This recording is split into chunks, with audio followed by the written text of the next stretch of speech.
بسم اللہ الرحمن الرحیم۔ بسم اللہ الرحمن الرحیم۔ نبی کریم صلی اللہ علیہ وسلم نے فرمایا کہ برکت 3 چیزوں میں ہے، جماعت میں، شریعت میں یعنی روٹی کے ٹکڑوں کو شوربے میں بھگو کر کھانے میں، اور سحری میں۔ نبی کریم صلی اللہ علیہ وسلم نے فرمایا جو شخص رمضان کا روزہ رکھے اور اس کی حدیں جانے اور ان کی حفاظت کرے جس طرح ان کا حق ہے تو اس کے سارے گناہ دور کر دیے جائیں گے۔ روزہ صرف کھانے پینے کے پرہیز کا نام نہیں، روزہ تو لغو اور بری باتوں سے پرہیز کا نام ہے۔ اگر تمہیں کوئی گالی دے یا سخت کلامی کرے تو کہو کہ میں روزے دار ہوں۔ نبی کریم صلی اللہ علیہ وسلم نے فرمایا جس شخص نے فجر ہونے سے پہلے روزے کی نیت نہ کی اس کا روزہ درست نہ ہوگا۔ نبی کریم صلی اللہ علیہ وسلم نے فرمایا کہ جب کوئی شخص بھول کر کھا لے یا پی لے تو وہ روزہ پورا کرے، کیونکہ یہ تو اللہ تعالیٰ نے اس کو کھلایا پلایا ہے۔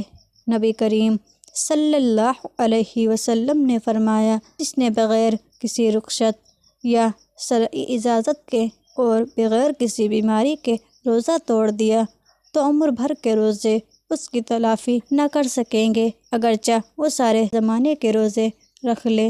نبی کریم صلی اللہ علیہ وسلم نے فرمایا کہ جو شخص مر جائے اور اس پر روزوں کی قضا واجب ہو اس کا وارث اس کی طرف سے روزے رکھ لے۔ نبی کریم صلی اللہ علیہ وسلم نے فرمایا کہ جس شخص پر روزے قضا ہوں اور وہ مر جائے تو چاہیے کہ 1 روزے کے بدلے 1 مسکین کو کھانا کھلایا جائے۔ اللہ تعالیٰ جب بخشنے پہ آتا ہے تو امت کو تحفے میں رمضان دیتا ہے۔ اللہ تعالیٰ فرماتا ہے اے ایمان والو تم پر روزے فرض کیے گئے ہیں جیسے کہ تم سے پہلے والوں پر فرض کیے گئے تھے تاکہ تم متقی بن جاؤ۔ حدیث پاک میں ہے کہ روزہ اللہ تعالیٰ کے لیے ہے اور اللہ تعالیٰ ہی اس کا بدلہ دیں گے۔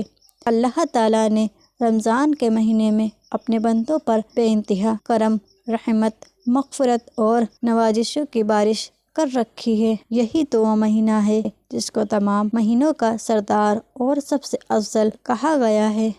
یہی تو وہ مہینہ ہے جس میں نفل فرض کے اور فرض 70 فرضوں کے برابر ہو جاتا ہے۔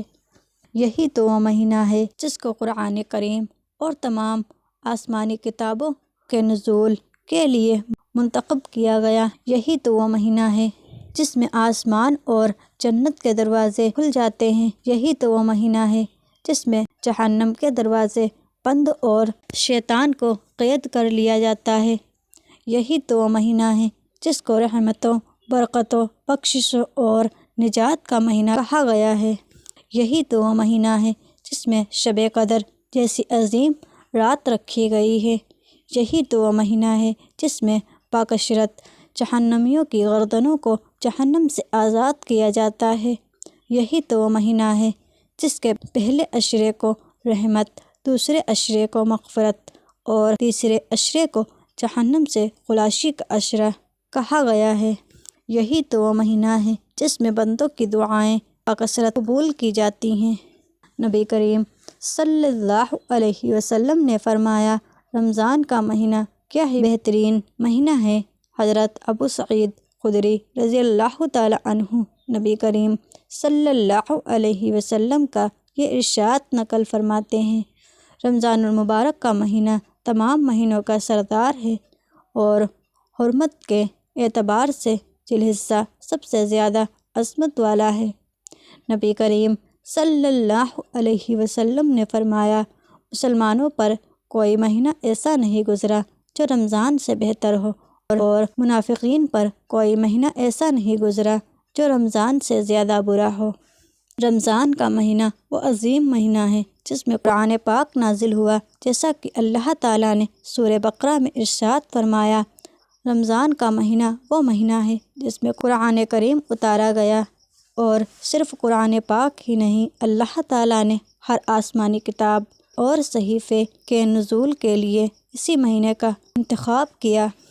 حدیث پاک میں ہے، حضرت ابراہیم علیہ السلام کے صحیفے رمضان المبارک کی پہلی شب میں تورات، 6 رمضان کو انجیل، 13 رمضان کو زبور، 18 رمضان کو اور قرآن کریم 24 رمضان کو نازل ہوا۔ آسمانی خطابوں کے لیے اس مہینے کا انتخاب اس مہینے کی عظمت اور برکت کی ایک بڑی دلیل ہے، جس سے اس مہینے کی عظمت و اہمیت کا پتہ چلتا ہے۔ نبی کریم صلی اللہ علیہ وسلم نے فرمایا، جو شخص رمضان میں بحالت ایمان ثواب سمجھ کر نماز شب یعنی تراویح کے لیے کھڑا ہو، اس کے تمام پچھلے گناہ بخش دیے جائیں گے۔ نبی کریم صلی اللہ علیہ وسلم نے فرمایا، اللہ تعالیٰ نے رمضان میں روزے رکھنا فرض کیا ہے اور میں تمہارے لیے تراویح سنت ٹھہراتا ہوں۔ جو شخص اس کے روزے ایمان اور ثواب کی طلب کے لیے رکھے، وہ گناہوں سے ایسے نکل جاتا ہے جیسے اس کی ماں نے اس کو آج ہی پیدا کیا ہو۔